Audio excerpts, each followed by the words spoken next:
Hey guys, welcome back to Puff It Louder. So, let's wreck this bitch. Alright, here we go.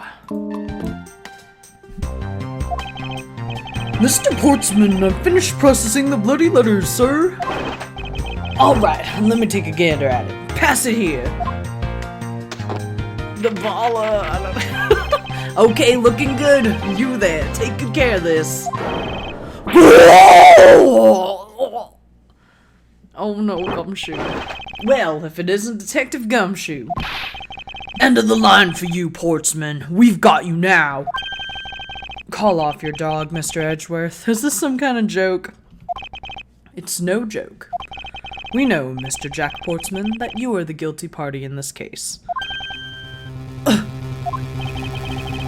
You must be pretty upset getting chased out of your own room. I'd be mad too. So I guess you can stay. If you promise to stay out of our way. You intend to hide your crime under the guise of the prosecutor doing his job. I can see right through the unsightly paper-thin mask you wear upon your cowl. Ha! Who'd ever thought it would come to this? Actually, come to think of it, your mentor was Manfred von Karma, right? The legendary prosecutor who never lost a single case for 40 long years. But there was always this incessant chatter about forged evidence with that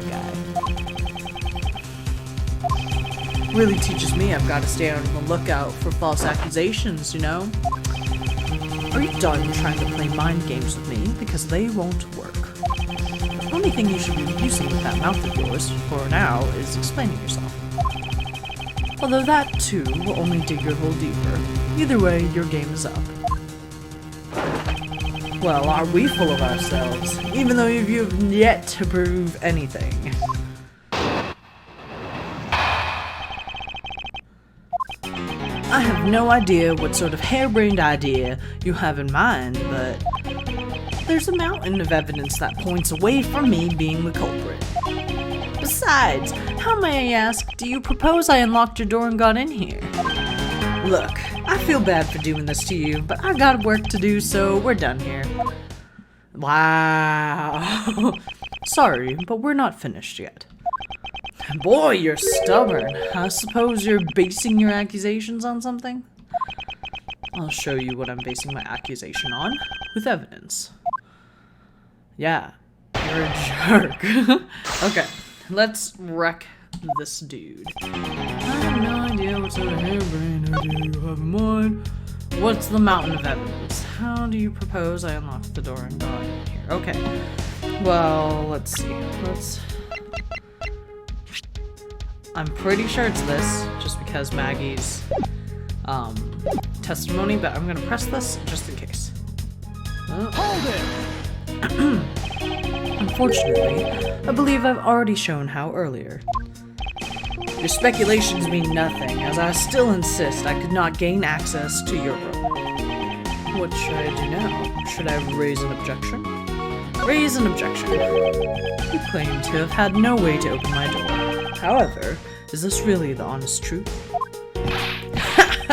Alright, I'll humor you. Go ahead, shoot! Very well. I propose that you used this to open my door. The master key. Take that! I believe you were able to open my office door with the master key, no less. Objection! Wait, hold on for a sec. I never laid a finger on that key, as you already know. Precisely. You were able to open my door without lifting a single finger. Well, maybe you did, but only to direct. That's right. You used your finger to direct this person to open my door with the key. Buddy Faith, the dead guy. No, I'm just kidding. Take that! Maggie Bird. You had asked Miss Bird to open your own office door for you, yes? Yeah, I kinda forgot my key at home. Happens a bit too often for my taste, you know? But the room you had Miss Bird open at that time was not your own, was it? What? You have quite the imagination. But why don't we ask the girl herself whose door she opened, shall we? I'm certain that it was Mr. Portsman's door, sir. checked the number plate to make sure I was opening the right door, sir. See, Miss Bird backs up my story. Yet, what if you had misled her to fool her into thinking what you wanted? Ha! And how do you suppose I did that? By switching the number plates on our doors, for example. That's right! They do slide out pretty easily. Furthermore, you then used one other thing to give a very strong impression. That the door she was opening was yours and not, in fact, mine. What was it that Mr. Portsman used to make Miss Bird think that it was his room, the basketball hoop? What? The basketball hoop, sir? It's quite a peculiar fixture in any hallway, let alone the hallway in this building.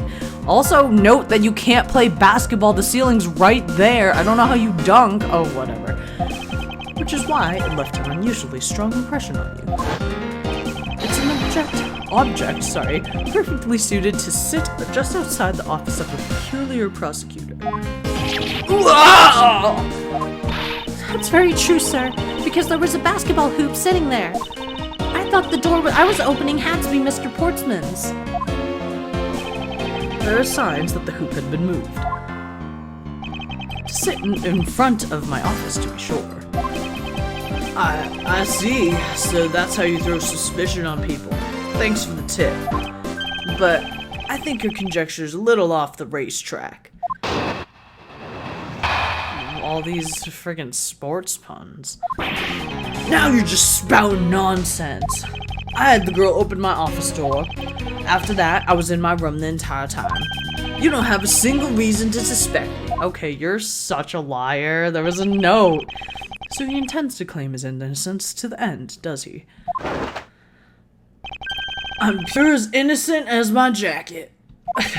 And Miss Bird is as dirty and guilty as the jacket she wears. That's so rude. My jacket's not dirty, I'll have you know. I just washed it yesterday. Please calm down, for I intend to show who's the one truly covered in slime here. Ew. Ugh. Okay. You're just spouting nonsense. Had the girl open the. Oh, okay. This is the one that I think we want. We want to look at. Well, I want to throw an objection, but the thing is that, yeah, there was a note that was left and he wasn't there. So we're gonna press it first and then present. I always press before I present. And what were you doing in your office?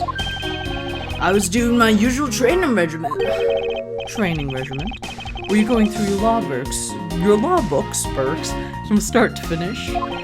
Mainly batting practice in some weights. Oh, and I jog when I get the chance. You know, Olympic medalist stuff. Wow, you must be the buffest prosecutor we have! I don't know why I sound like a sailor. With the weakest legal muscles, it would seem. I was doing my usual workout, so, you're a liar. Here we go. We're about to fucking crush yo ass. Here. Objection!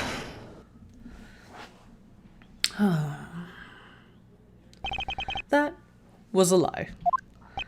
What are you talking about? How was that a lie? This is the note for that This is the note that the victim left for you, Mr. Portsman. A note? It was left under your door, or did you not notice? And right here it says, but you're out. You were not in your room when the victim came to call on you. So then, where were you and what were you doing? Shall I explain it in full detail for you? You were busy snooping around in my room, the very room you had Miss Bird open for you. Objection! That's just nonsense! You have no evidence that I made the girl open your door for me. Oh, but I do. I have very decisive evidence. No way! This is proof positive that you had Miss Bird open my door for you. What is okay? Her prints aren't on the doorknob. I had your door dusted for fingerprints. My door? What for? Come on, I bet you didn't find anything. You sure are good at wasting time. You're right. I didn't find anything, and definitely not Miss Bird's fingerprints. Her prints? What do they have to do with anything? Let's put it this way. If she really was the one who opened your door, then her prints should naturally be on the doorknob she touched. Gah! Further, all of the prints on my office doorknob have been wiped clean off. I can only assume it's because Miss Bird's fingerprints were on it. Don't you think it's time you gave up on your charade? We know you stole into my office with the intent of stealing something from me. And Detective Faith found you out. Possibly because he heard sounds coming from a room whose occupant was on leave. Mr. Portsman, you killed Mr. Faith to silence him. Wow, I see the image really clearly. And I had the misfortune to return when I did. You had to threaten me as you escaped. As I said when you had the gun to my back, no one gets away with committing murder in my office.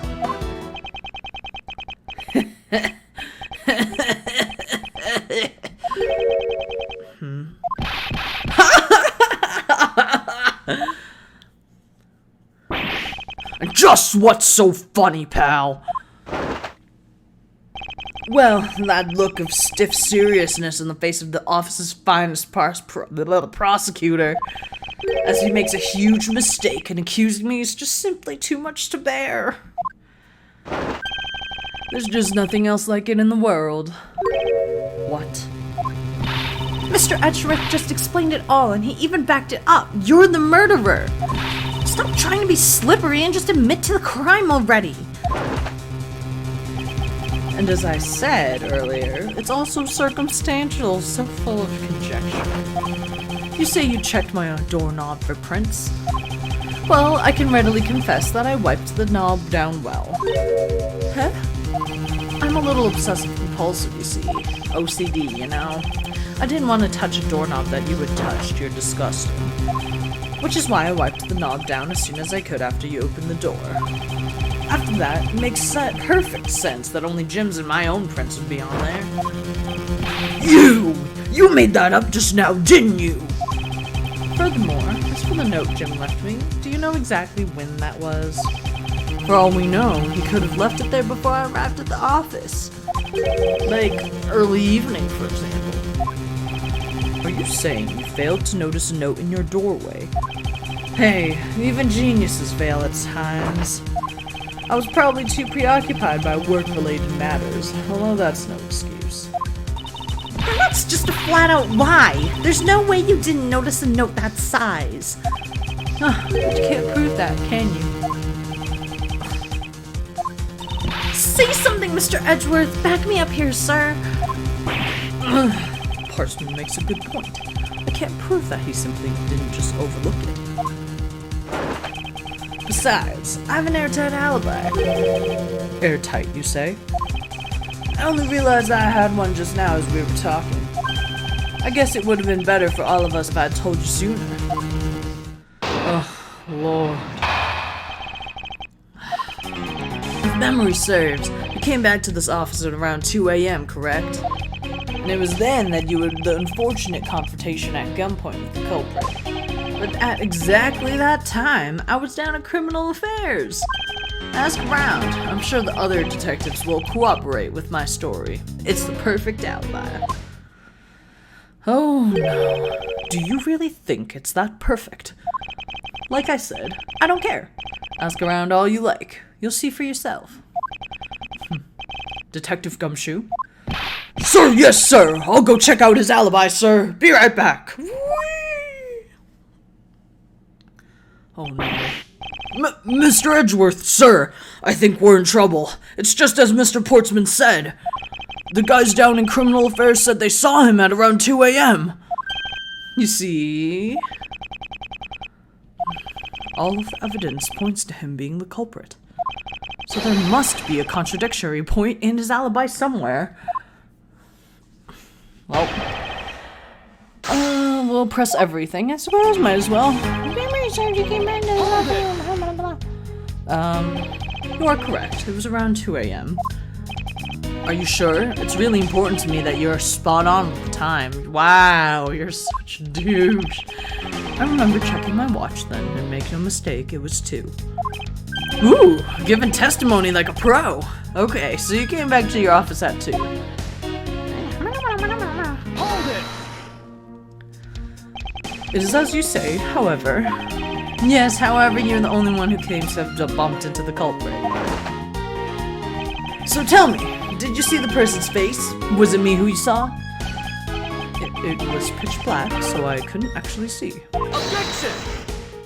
Oh, come now. I'm sure you saw something. Try a little harder, why don't you? I'm beginning to feel like I'm the one being interrogated here. Oh well, it doesn't matter if you remember or not. It only matters that you ran into the culprit. But at exactly that time, I was down. Hold it! So you paid Criminal Affairs Department a visit. Yep, right after I left the prosecutor's building, I headed straight for the precinct. I'm like skipping things.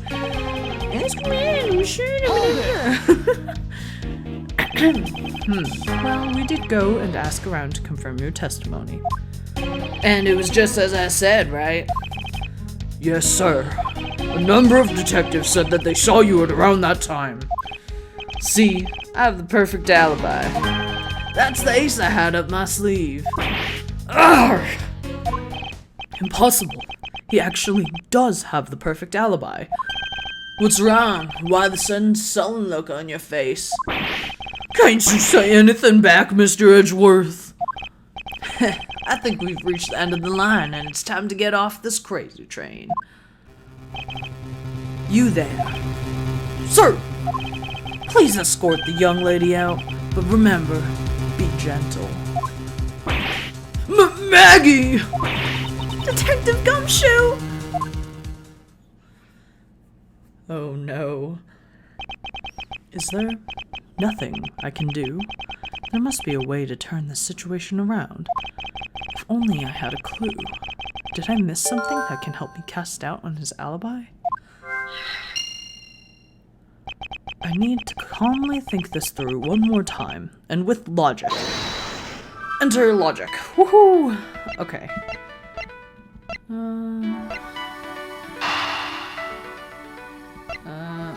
Let's try this.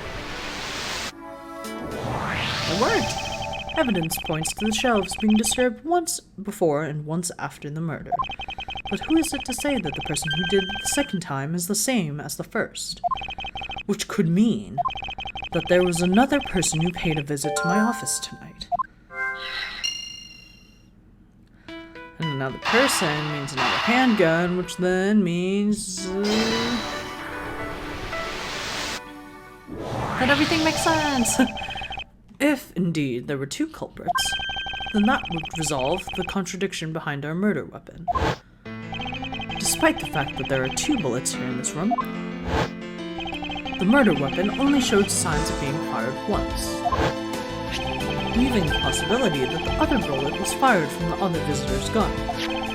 Furthermore, if we suppose that the second culprit's gun was the one pointed at my back... Objection! Mr. Portsman, it seems that I need to amend my assumptions regarding this case. Great, so you finally come to your senses. Mr. Edgeworth!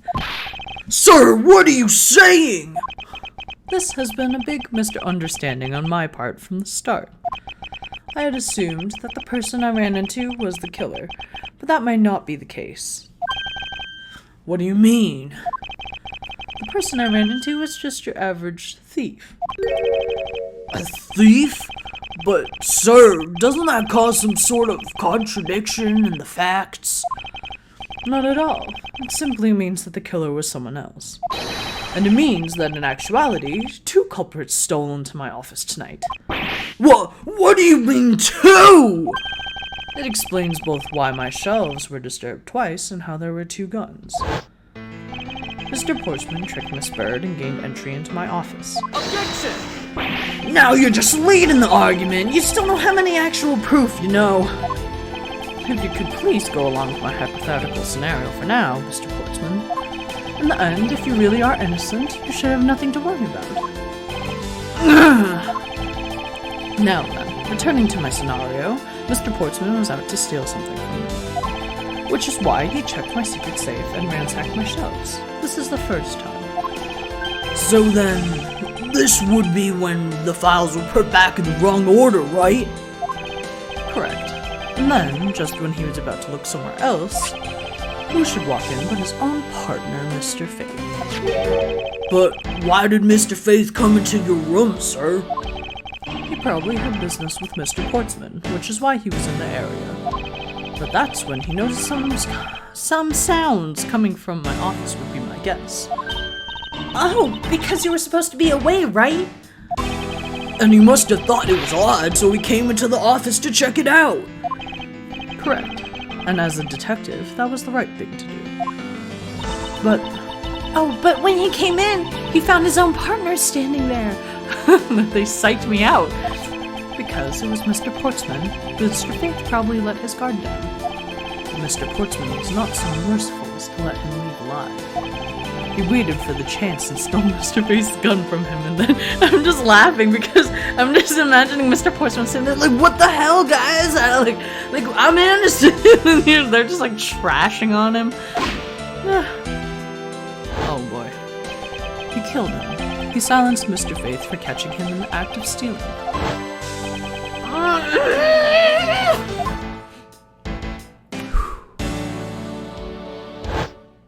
This was the moment in which the first shot was fired, the one that landed in my files. Following that, Mr. Portsman wiped the gun down and he left it behind as he made his exit. He could afford to do that because he had also left the fake dying message behind. You're such a complicated troublemaker, you know that? Well, if things were as simple as that, then all would be solved. However, there was yet another visitor to my room, and this is where it gets complicated. There was another visitor, sir? Yes, and this other person's objective was also to steal something from me. Now then, even after Mr. Portsman left, the door to my office remained unlocked. However, this new visitor had no way of knowing that, and so they stole the master key from the security guard's room, and then entered my room and searched through my shelves. This was the second time they were disturbed, and it seems the thief found their prize. The stolen zero file, right, sir? Okay, we're gonna stop here because this is getting a little long, but next time we're gonna finish up this case because this has been. Let's just put Portsman in jail, just throw the entire man away.